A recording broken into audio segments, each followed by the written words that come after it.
Welcome. This is a journey through suffering, awakening, and divine love. Not as an abstract philosophy and not as an idea to admire from a distance, but as something lived in the body, felt in the heart, and discovered beneath the noise of the mind. So much of life is spent trying to become someone safer, someone more successful, someone more lovable, someone who has finally figured it all out. But beneath all of that striving, there is a quieter truth waiting to be remembered. This journey is about letting the false layers soften. It is about seeing what suffering is made of. It is about discovering that what we are seeking is not far away. It has been here all along. As Ram Dass reminds us, we are all just walking each other home. You are not the waves. You are the water beneath them. Thoughts rise and fall. Roles rise and fall. Memories, predictions, fears, and ambitions move across the inner sky like weather systems. One moment the mind is planning. The next it is remembering. The next it is rehearsing what to say, what to do, who to be. We wear costumes. We live inside echo chambers made of memory and projection. We hear the voice of doing, always urging us toward the next thing, the next fix, the next proof that we are enough.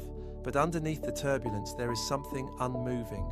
The inner observer is not caught in the storm. It is the quiet presence that notices the storm. Loving awareness, the witness, spacious presence. The moment you notice your thinking, you have already stepped back from it. You do not need to stop the mind by force. You only need to see it clearly. And in that seeing, a different center begins to emerge. Human experience operates on two entirely different curriculums. One is the curriculum of the mind. It speaks the language of doing. It is shaped by scarcity and fear. It says, I will rest when I get there. It wants goals, timelines, measurable victories, and a defended identity. It is always managing impressions, preserving the story, trying to hold the self together through effort. The other is the curriculum of the soul. It speaks the language of being. Its motivation is fullness, not lack. Its wisdom is presence, not performance. It does not ask, how do I become worthy? It whispers, this moment is enough. The soul does not reject action. It simply knows that true action flows from alignment rather than panic. Doing flows from being, not the other way around. You cannot effort your way into awakening. You can only soften enough to remember what is already here. Suffering is the tension between what is and what should be. On one side there is aversion, the desperate attempt to flee discomfort and deny reality. On the other side there is desire, the belief that peace lives somewhere else, in some future condition, some achievement, some person, some better version of life. Between those two movements is the sacred now. This is where healing begins, not when life becomes perfect, but when we stop demanding that reality obey our expectations. We suffer not because life is inherently cruel, but because we resist what life is offering. Freedom begins when the grip loosens. The sacred now is not passive resignation. It is intimate contact with reality. It is the moment we stop arguing with the truth of this breath, this ache, this uncertainty, this moment. It is here, in direct contact with life as it is, that something in us begins to unclench. Pain is inevitable, but we choose between resistance and alchemy. Pain arrives, it always does, loss arrives, disappointment arrives, fear arrives, confusion arrives. The question is not whether pain will visit us. The question is what we do when it comes. One path is the cycle of resistance. We clench. We demand that reality be different. We build a house of narrative around the pain and get stuck inside the story. We exhaust ourselves trying to hold back the tide. And eventually, what was painful becomes unbearable. The other path is surrender, not as defeat, but as transformation. We bow. We trust the fire to burn away what is false. We witness what is happening without immediately trying to escape it. We become curious. We ask, what is this trying to teach me? This is alchemy. Pain is no longer only a prison. It becomes a furnace. It becomes a doorway. It becomes the place where the non-essential self begins to fall away, and something more spacious, more honest, more whole begins to emerge. Every relationship is a sacred mirror reflecting our unhealed places. When we are operating from ego, we fixate on the mask and behavior. We demand that the other person change in order for us to feel safe. We contract in the presence of their pain. We use conflict as evidence that something has failed. But when we are operating from soul, something shifts. We begin to see the essence beneath the story. We hold space without needing to rescue or repair. We recognize that another person's pain may be their unhealed pain acting out. We understand that conflict can be an invitation to remain open right where we want to close. The one walking beside you is not in your way. They are the way. Relationship becomes sacred not when it is easy, but when it reveals where love has not yet fully entered. The beloved, the friend, the stranger, the difficult person, all become mirrors. And if we are willing, each mirror can show us where we are still defended, still afraid, still waiting to love. Stillness does not require us to understand it. It does not wait for us to become eloquent. It does not demand that we solve ourselves first.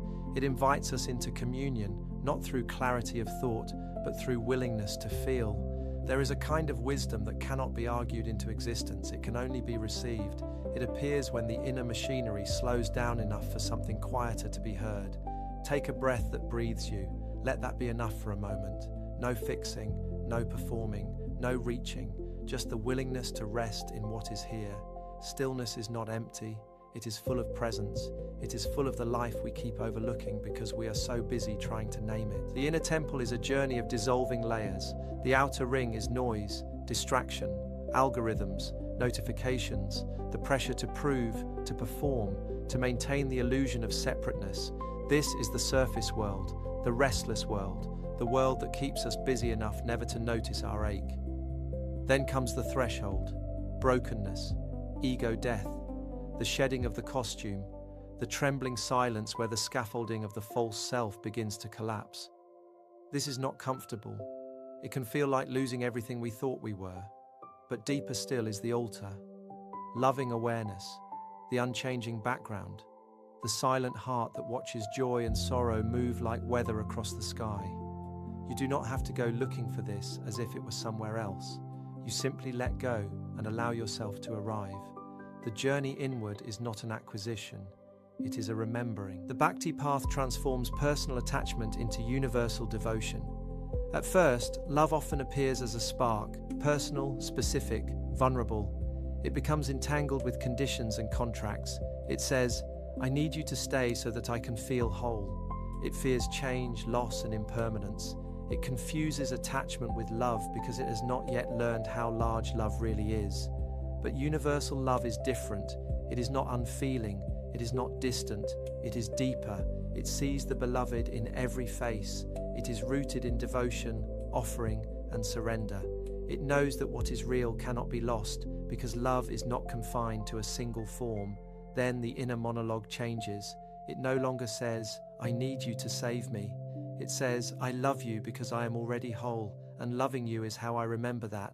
This is the transformation from grasping to devotion, from possession to reverence, from fear to flow. Compassion in action is love becoming movement. It begins at the inner well.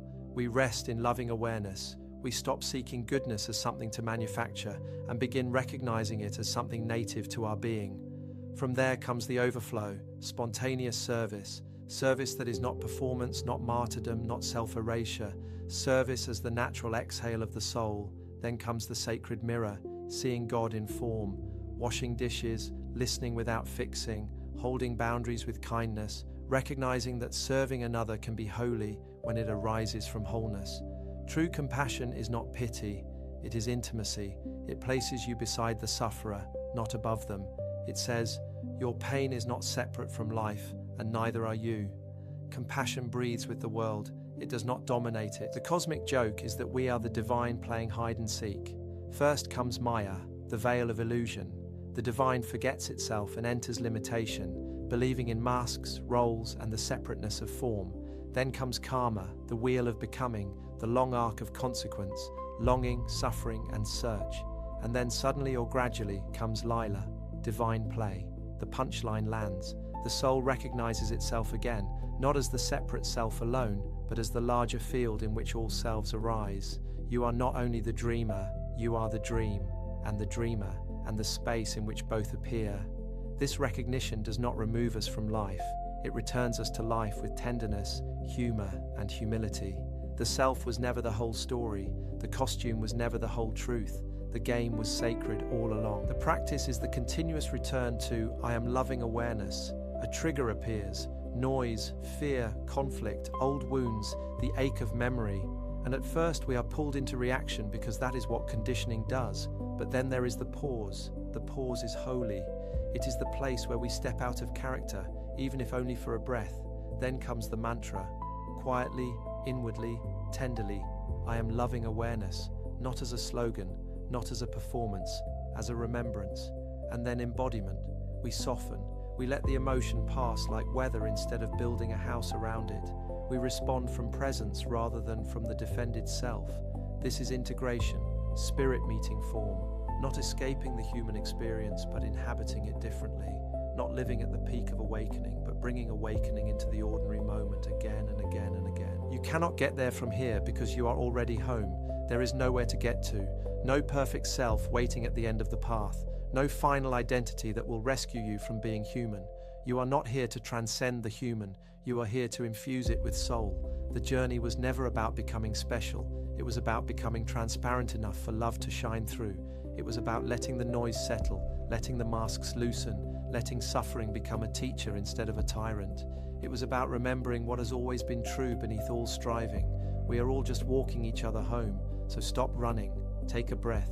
You are the love you have been looking for.